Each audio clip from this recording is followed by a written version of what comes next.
जय श्री कृष्णा, जय श्री राधे भक्तों। मैं ज्योति गोस्वामी आज आपके लिए श्री दुर्गा सप्तशती का 11वां अध्याय लेकर के आई हूँ। अगर ये आपको पसंद आए तो प्लीज़ मेरे चैनल को लाइक, शेयर और सब्सक्राइब ज़रूर कीजिएगा। तो चलिए शुरू करते हैं। बोल सच्चे दरबार की जय। श्री दुर्गा सप्तशती 11वां अध्याय। देवताओं का देवी की स्तुति करना और देवी का देवताओं को वरदान देना। महर्षि मेघा कहते हैं, दैत्य के मारे जाने पर इंद्रादि देवता अग्नि को आगे करके कात्यायनी देवी की स्तुति करने लगे। उस समय अभिष्ट की प्राप्ति के कारण उनके मुख खिले हुए थे। देवताओं ने कहा, हे शरणागतों के दुख दूर करने वाली देवी, तुम प्रसन्न हो। हे संपूर्ण जगत की माता, तुम प्रसन्न हो।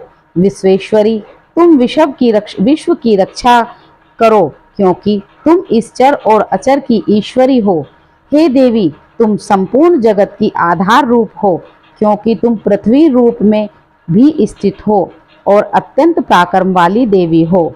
तुम विष्णु की शक्ति को और विश्व के बीज परम माया हो और तुमने ही इस संपूर्ण जगत को मोहित कर रखा है। तुम्हारे प्रसन्न होने पर ही पृथ्वी मोक्ष को प्राप्त होती है। हे देवी, संपूर्ण विद्याएं तुम्हारे ही भिन्न भिन्न स्वरूपों में इस जगत में जितनी स्त्रियां हैं वह सब तुम्हारी ही मूर्तियां हैं। एकमात्र तुमने ही इस जगत को व्याप्त कर रखा है। तुम्हारी स्तुति किस प्रकार हो सकती है, क्योंकि तुम परम बुद्धि रूप हो और संपूर्ण प्राणियों रूप स्वर्ग और मुक्ति देने वाले हो। अतः इसी रूप में तुम्हारी स्तुति की गई है। तुम्हारी स्तुति के लिए इससे बढ़कर और क्या युक्तियां हो सकती हैं। संपूर्ण जनों के हृदय में बुद्धि रूप होकर निवास करने वाली, स्वर्ग तथा मोक्ष प्रदान करने वाली, हे नारायणी, तुमको नमस्कार है। कलाकाष्ठा आदि रूप से अवस्थाओं को परिवर्तन की ओर ले जाने वाली तथा प्राणियों का अंत करने वाली नारायणी, तुमको नमस्कार है। हे नारायणी, संपूर्ण मंगलों के मंगल रूप वाली, हे शिवे, हे संपूर्ण प्रयोजनों को सिद्ध करने वाली, हे शरणागत वत्सला, 3 नेत्रों वाली गौरी, तुमको नमस्कार है। सृष्टि, स्थिति तथा संहार की शक्ति भूता सनातनी देवी, गुणों का आधार तथा सर्व सुखमयी नारायणी, तुमको नमस्कार है।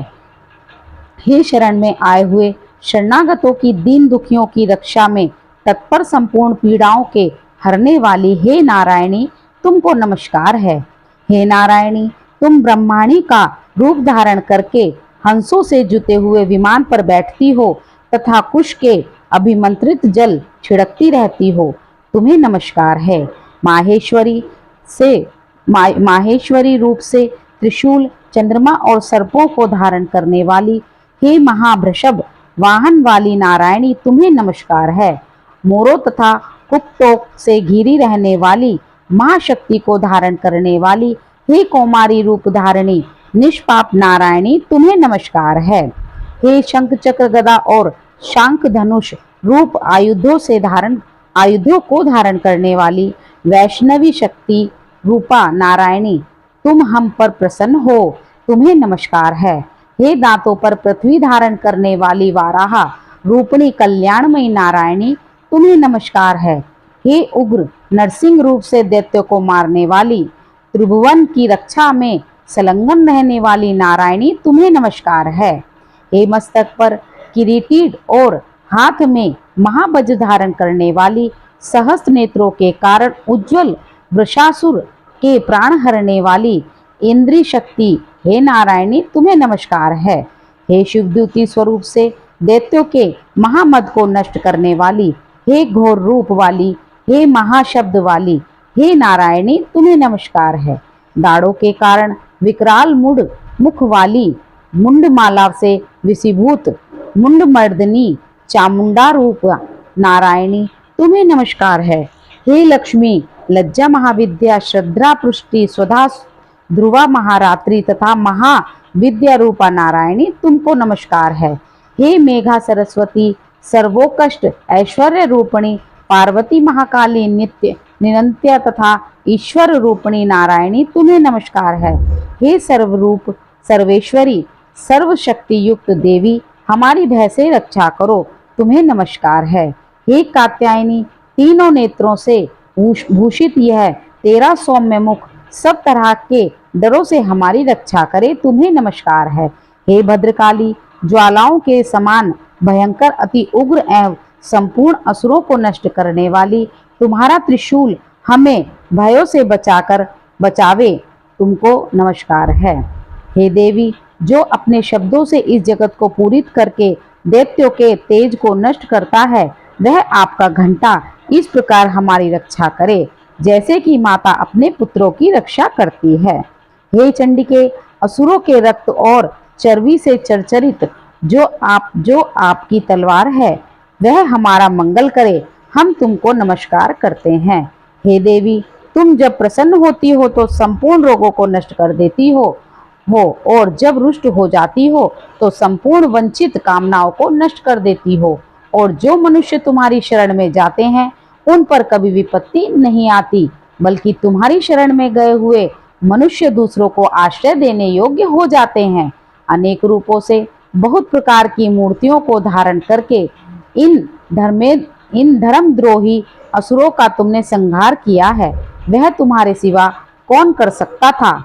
चतुर्दश विद्याएं, शस्त्र और चारों वेद तुम्हारे ही प्रकाश से प्रकाशित हैं, उनमें तुम्हारा ही वर्णन है। और जहाँ राक्षस विषैले सर्प शत्रुगण हैं, वहाँ और समुद्र के बीच में भी तुम साथ रहकर इस विश्व की रक्षा करती हो।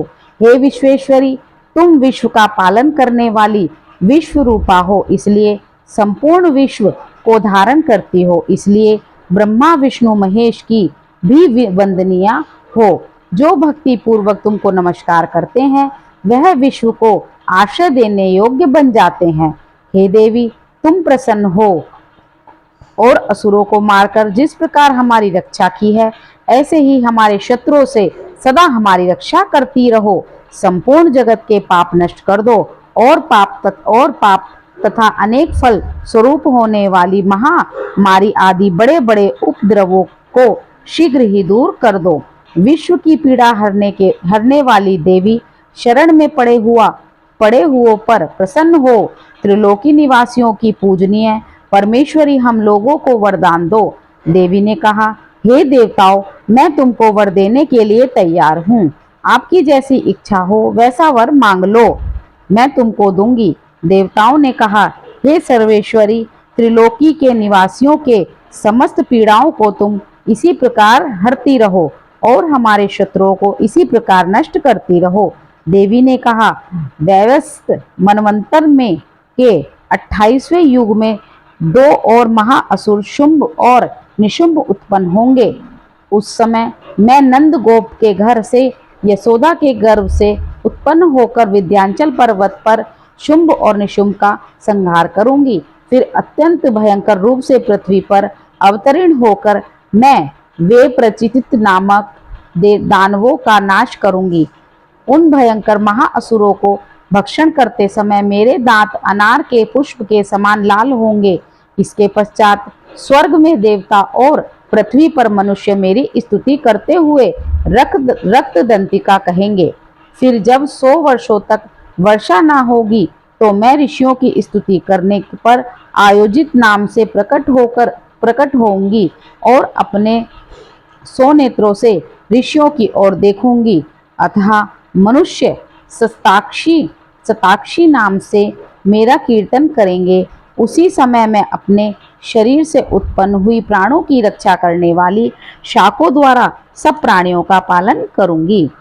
तब इस पृथ्वी पर शाकंभरी के नाम से विख्यात होंगी और इसी अवतार में मैं दुर्गे नामक महाअसुर का वध करूंगी और इससे मैं दुर्गा देवी के नाम से प्रसिद्ध होंगी। इसके पश्चात जब मैं भयानक रूप धारण करके हिमालय में निवासी ऋषियों महर्षियों की रक्षा करूंगी, तब भीमा देवी के नाम से मेरी ख्याति होगी।